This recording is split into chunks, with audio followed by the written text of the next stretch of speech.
ദുബായിലെ തൊഴിൽ വിപണിയിൽ ജോലി മാറുന്നവരും ജോലി നഷ്ടപ്പെടുന്നവരും നേരിടുന്ന ഏറ്റവും പ്രധാനപ്പെട്ട സംശയമാണിത്. നോട്ടീസ് പീരീഡ് എന്നാണ് ആരംഭിക്കുന്നത്? ഇതിന് കൃത്യമായ മറുപടി 2026 പുതുക്കിയ UAE തൊഴിൽ നിയമത്തിൽ പറയുന്നുണ്ട്. നിങ്ങളുടെ ക്ലെയിമുകൾക്ക് ആധാരമാകുന്നത് ലേബർ കാർഡല്ല, മറിച്ച് ഔദ്യോഗിക തൊഴിൽ കരാറാണ്. ലേബർ കാർഡും തൊഴിൽ കരാറും തമ്മിലുള്ള വ്യത്യാസം എന്താണ്? പലരും ലേബർ കാർഡിലെ തീയതി നോക്കിയാണ് തങ്ങളുടെ സർവീസ് കണക്കാക്കുന്നത്. എന്നാൽ നിയമപരമായി മോർ പ്ലാറ്റ്ഫോമിൽ രജിസ്റ്റർ ചെയ്തിട്ടുള്ള നിങ്ങളുടെ തൊഴിൽ കരാറിലെ സ്റ്റാർട്ട് ഡേറ്റ് ആണ് ഇതിന് നിർണായകമാകുന്നത്. ജോലി രാജിവെക്കുമ്പോഴോ കമ്പനി നിങ്ങളെ പിരിച്ചുവിടുമ്പോഴോ കരാറിൽ പറഞ്ഞിട്ടുള്ള നോട്ടീസ് പീരീഡ് സാധാരണയായി 30 മുതൽ 90 ദിവസം വരെ പാലിച്ചിരിക്കണം. ഈ കാലയളവ് കണക്കാക്കുന്നത് നിങ്ങൾ ഔദ്യോഗികമായി നോട്ടീസ് നൽകിയ ദിവസം മുതലാണ്. നോട്ടീസ് കാലയളവ് നൽകാതെ പിരിച്ചുവിടുകയോ അല്ലെങ്കിൽ നോട്ടീസ് നൽകാതെ രാജിവെക്കുകയോ ചെയ്താൽ നോട്ടീസ് പീരീഡ് പേ നൽകേണ്ടി വരും. ഇത് കണക്കാക്കുന്നത് നിങ്ങളുടെ കരാറിലെ ഗ്രോസ് സാലറി അടിസ്ഥാനമാക്കിയാണ്.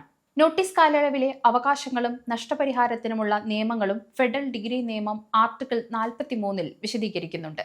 ഈ നിയമപ്രകാരം തൊഴിലുടമയോ ജീവനക്കാരനോ തൊഴിൽ കരാർ അവസാനിപ്പിക്കുന്നതിന് മുമ്പ് രേഖാമൂലമുള്ള നോട്ടീസ് നൽകണം. നോട്ടീസ് കാലയളവിൽ ജീവനക്കാരന് പൂർണ്ണമായ ശമ്പളത്തിന് അർഹതയുണ്ട്.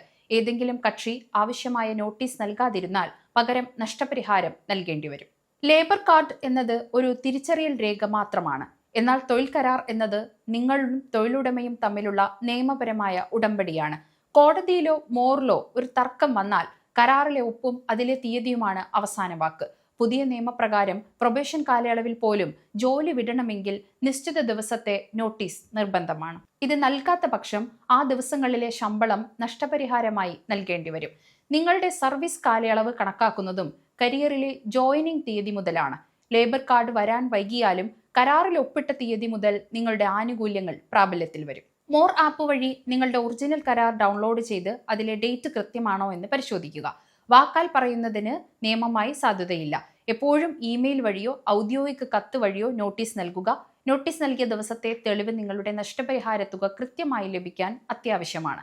നോട്ടീസ് കാലയളവ് നൽകാതെ ജോലിയിൽ നിന്ന് നീക്കിയാൽ ആ കാലയളവിലെ മുഴുവൻ ശമ്പളവും, അതായത് ബേസിക് പ്ലസ് അലവൻസ്, നിങ്ങൾക്ക് ലഭിക്കാൻ അർഹതയുണ്ട്.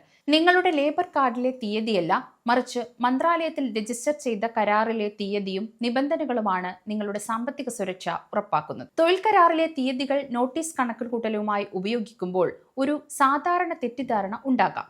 എന്നാൽ നോട്ടീസ് കണക്കുകൂട്ടൽ മോർ തൊഴിലാൾ കരാറിലെ അടിസ്ഥാനമാക്കിയുള്ളതാണ്, തൊഴിൽ കാർഡിലെ അടിസ്ഥാനമാക്കിയല്ല.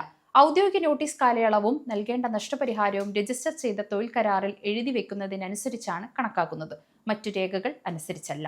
സമയം മലയാളം വാർത്തകൾ ഇനി ടൈംസ് ഓഫ് ഇന്ത്യ സൂപ്പർ ആപ്പിലും. ഇതിനായി പ്ലേ സ്റ്റോറിൽ നിന്നോ ആപ്പ് സ്റ്റോറിൽ നിന്നോ times of India app install ചെയ്യൂ. മലയാളം ഭാഷ തിരഞ്ഞെടുക്കൂ.